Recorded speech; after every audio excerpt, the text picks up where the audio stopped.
बसंतपुर गांव छोटा और शांत था। पहाड़ियों के बीच बसा ये एक रहस्य समेटे हुए था। गांव के किनारे पर एक जीर्ण शीर्ण हवेली खड़ी थी। इसकी टूटी फूटी दीवारें और खाली खिड़कियां गांव वालों को देखती हुई प्रतीत होती थीं। हवेली के बारे में लोग डरावनी कहानियां सुनाते थे। अजीब आवाजें और भयानक परछाइयों की फुसफुसाहट। कुछ ने एक ऐसे परिवार की बात कही जो इसकी दीवारों के भीतर गायब हो गया था। हवेली अछूती रही, डर और अंधविश्वास का एक स्मारक। ऐसा कहा जाता था कि जो भी अंदर जाने की हिम्मत करता था वो कभी वापस नहीं लौटा। उनके मन टूट जाते थे जो उन्होंने देखा था उससे प्रेरित। गांव वाले हवेली से बचते थे। उन्होंने अपने बच्चों को दूर रहने की चेतावनी दी। हवेली एक भयानक सा साइलेंस में डूबी हुई थी।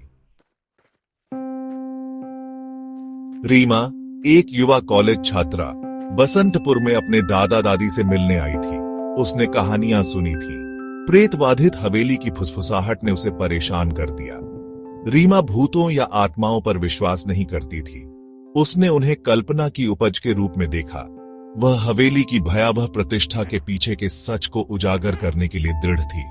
उसके दादा दादी ने उसे इसके खिलाफ चेतावनी दी। उन्होंने उससे विनती की कि वह न जाए, लेकिन रीमा जिद्दी थी।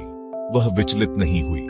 अपने कैमरे और एक टॉर्च से लैस होकर वह हवेली की ओर चल पड़ी। यह किसी भी दूसरे दिन की तरह था, धूप और उज्जवल। लेकिन जैसे ही वह हवेली के पास पहुंची, एक ठंडी हवा चली। सूरज की रोशनी मंद पड़ गई। हवेली करीब से और भी भव्य थी। एक भयानक सन्नाटे के साथ हवा भारी हो गई। रीमा ने चरमराते हुए गेट को धकेला और अंदर कदम रखा। उसने अपनी रीढ़ की हड्डी में एक सिहरन महसूस की। हवेली अंधेरी और धूल भरी थी। हर कोने से मकड़ी के जाले लटके हुए थे। वह कमरों में घूमती रही, हर एक पिछले वाले से ठंडा। हवा सड़न की गंध से भरी हुई थी। जैसे ही रीमा आगे बढ़ी, उसने अजीब आवाजें सुनी। एक फर्श का तख्ता चरमरा गया। एक दरवाजा जोर से बंद हो गया। उसने अपनी गर्दन पर एक ठंडी सांस महसूस की। उसने पलटकर देखा, लेकिन वहां कुछ भी नहीं था। तभी उसने उसका नाम फुसफुसाते हुए सुना। यह एक फीकी फुसफुसाहट थी, लेकिन इसने उसकी रीढ़ की हड्डी में ठंडक पैदा कर दी। उसने अपनी गति तेज कर दी। उसकी छाती में उसका दिल तेज हो रहा था।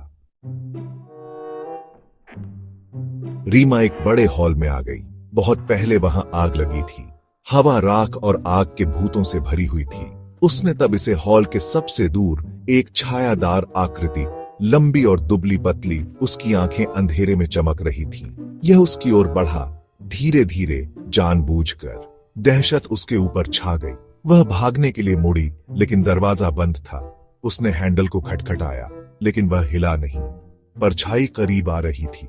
उसने अपना कैमरा उठाया और एक तस्वीर ली। फ्लैश पल भर के लिए अंधा कर रहा था। जब उसने फिर से देखा तो परछाई चली गई थी। उसने समय बर्बाद नहीं किया। वह खिड़की पर चढ़ गई और उसे खोलने के लिए मजबूर किया। रीमा गांव वापस भागी। पीछे मुड़कर देखने की हिम्मत नहीं हुई। बाद में जब वह अपने कमरे में बैठी थी तो उसने तस्वीरों को देखा। उसके खून जम गया। हर तस्वीर में छायादार आकृति थी, हर बार करीब, और आखिरी वाले में ये उसके ठीक पीछे था। उसका हाथ उसकी गर्दन तक पहुंच रहा था। रीमा ने जो देखा उसके बारे में कभी बात नहीं की, लेकिन कभी कभी ग्रामीण उसे देख लेते थे। वह अपनी खिड़की के पास खड़ी होती, अंधेरे में देखती। उसकी आंखें एक सुस्त आतंक से भरी होती। हवेली अभी भी पहाड़ी पर खड़ी थी, जो अंदर की भयावहता के लिए एक मूक प्रहरी थी। और रीमा हमेशा के लिए इससे बंध गई, अपने ही डर की कैदी।